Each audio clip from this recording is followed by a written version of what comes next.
किसी जंगल में 4 चोर रहते थे। वो चारों चोर मिलकर चोरी करते और जो सामान उनके हाथ लगता उसका बराबर हिस्सा करते। वैसे तो वो चारों चोर एक दूसरे के साथ रहते और मन ही मन में सोचते, जिस दिन कोई बड़ा माल हाथ लग गया तो एक दूसरे को जान से मार देंगे। चारों चोर ऐसे ही एक मौके की तलाश में थे, लेकिन उन्हें अभी तक ऐसा एक भी मौका नहीं मिला था। वो चारों चोर एक दूसरे से दिल ही दिल में बहुत नफरत करते थे। एक दिन चारों चोर चोरी की तलाश में इधर उधर घूम रहे थे और घूमते घूमते गांव के अंदर चले गए।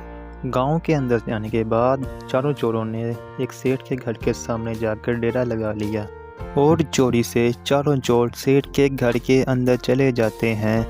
और अंदर जाने के बाद चारों चोरों ने हीरे मोती जवाहरात पैसा वगैरह लूट कर वहाँ से चले जाते हैं।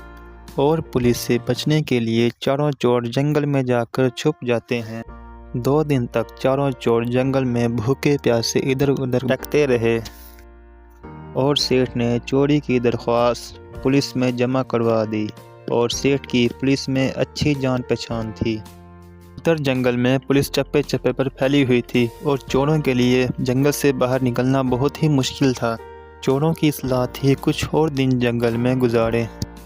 और धीरे धीरे उन चोरों के पास खाने पीने का सामान ख़त्म हो जाता है। कुछ दिन तो चोरों ने भूख बर्दाश्त की, लेकिन जब भूख बर्दाश्त ना हो सकी तो उन चोरों ने फैसला किया कि हम में से 2 यहाँ पर रहेंगे, पैसों की रखवाली करेंगे और 2 तुम लोग शहर जाओगे बाज़ार से खाना लेने।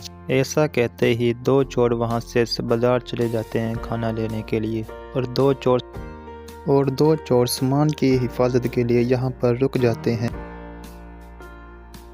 और शहर जाकर 2 चोरों ने अच्छी तरह से खाना खाया और आपस में सलाह की कि जो 2 लोग हमारे साथ हैं उनको जान से मार देंगे और सारा सामान हम खुद आपस में बांट लेंगे। और खाना खाकर वो वहाँ से चले जाते हैं और रास्ते में जाते हुए सोचते हैं कि हम उन दोनों को मारकर मैं इसको भी जान से मार दूँगा और खुद सारे सामान का मालिक बन जाऊँगा। दोनों यही सोचते हैं आपस में। और दूसरी तरफ उनके साथी भी यही सोच रहे थे कि जो खाना लेने गए हैं जब वो आएंगे उनको जान से मार देंगे और सारे पैसों को आपस में बांट लेंगे। और जो चोर खाना लेने गए थे उनको आते ही जान से मार दिया और वो दोनों मर जाते हैं।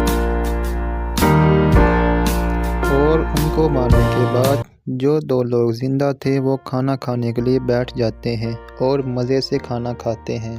उनको ये नहीं पता होता कि खाने में पहले से जहर है और खाना खाने के बाद वो